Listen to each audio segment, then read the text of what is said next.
Permettez que j'exprime tout au début de mes propos le plaisir d'intervenir à la cérémonie d'installation de cette nouvelle judicature du Conseil supérieur du pouvoir judiciaire. Je tiens à affirmer l'intérêt que nous portons à cet exercice qui revêt une importance particulière aussi bien pour le Conseil présidentiel et le gouvernement de transition que pour la nation entière dans son cheminement déterminé et résolu sur la voie de la démocratie et de l'état de droit. C'est un truisme de rappeler qu'en adoptant massivement la Constitution de 1987, le peuple haïtien a délibérément opté pour la démocratie et l'état de droit. En effet, cette Constitution, en son article 59, consacre solennellement le principe de la séparation des pouvoirs qui est l'un des piliers de l'état de droit. C'est ce principe qui fonde l'indépendance du pouvoir judiciaire par rapport aux deux autres pouvoirs, le législatif et l'exécutif, matérialisé à l'article 184.2 de la Constitution de 1987 amendée qui stipule que l'administration et le contrôle de la justice sont confiés à un conseil supérieur du pouvoir judiciaire qui exerce sur les magistrats un droit de surveillance et de discipline et qui dispose d'un pouvoir général d'administration et de recommandation sur l'état de la magistrature. Monsieur le Président du Conseil présidentiel de transition, Monsieur le Premier ministre, Monsieur le Président de la Cour de cassation, Président du Conseil supérieur du pouvoir judiciaire, si l'événement de ce matin induit une dynamique d'institutionnalisation de la démocratie et de consolidation de l'état de droit en Haïti, il n'en demeure pas moins qu'il est pour moi un instant de fierté et d'honneur, ce à un double point de vue. D'abord, en qualité d'ancien bâtonnier de l'ordre des avocats de Port-au-Prince et d'ancien président de la Fédération des barreaux d'Haïti, j'ai longuement et inlassablement milité pour la matérialisation de l'indépendance de la justice de mon pays. À côté du conseiller sortant, l'honorable Durin-Duret Junior, j'ai mené le combat et emporté le gouvernement d'alors à prendre l'arrêté de nomination.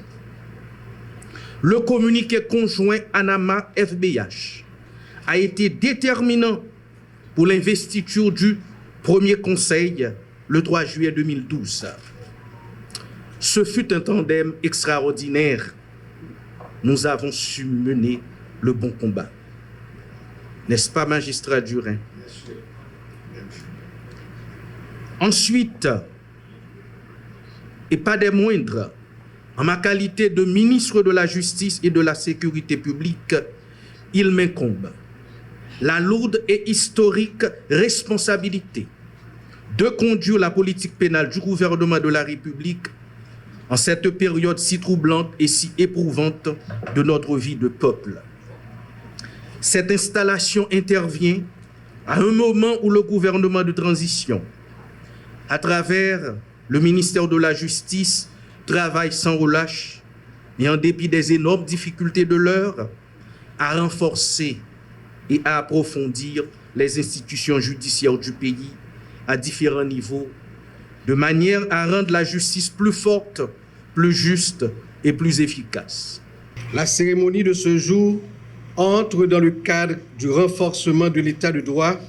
et de la tradition républicaine instaurée par la loi du 13 novembre 2007 portant création du CSPJ. Outre le président de la Cour de cassation et le commissaire du gouvernement, près la dite Cour, dont l'appartenance au Conseil supérieur du pouvoir judiciaire est un attribut de leurs fonctions respectives, les 7 autres membres du Conseil sont élus ou désignés pour une durée de 3 ans, une fois renouvelable, et nommés par arrêté présidentiel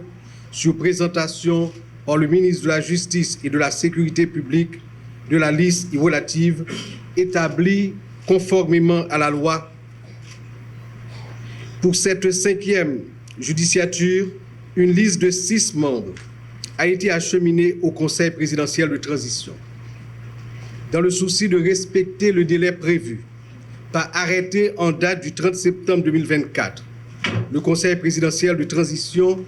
a procédé à la nomination des 6 personnalités de la dite liste, en attendant la désignation du membre restant par l'Assemblée des bâtonniers en exercice. En cette circonstance, il nous plaît d'exprimer en notre qualité de président du CSPJ et au nom des membres du personnel administratif notre respectueuse considération et nos vifs remerciements à son Excellence, Monsieur le Président du Conseil présidentiel de transition, ingénieur Edgar Leblanc-Fils, au Premier ministre, Dr Gary Coney, et au ministre de la Justice et de la Sécurité publique, Maître Carlos Sécule, pour avoir, malgré les contraintes du moment, pris toutes les mesures nécessaires à la réalisation de la cérémonie du jour. Nos remerciements s'adressent aux conseillers sortants pour leur courage et leur dévouement à la cause de la justice, notamment celle des justiciables au cours de l'exercice de leur mandat. À ce niveau, mesdames, messieurs, je m'en voudrais de ne pas souligner que grâce à leur sens de responsabilité et leur esprit de collaboration, en 2 ans, soit de novembre 2022 à septembre 2024, 5 opérations de certification de magistrats ont été réalisées.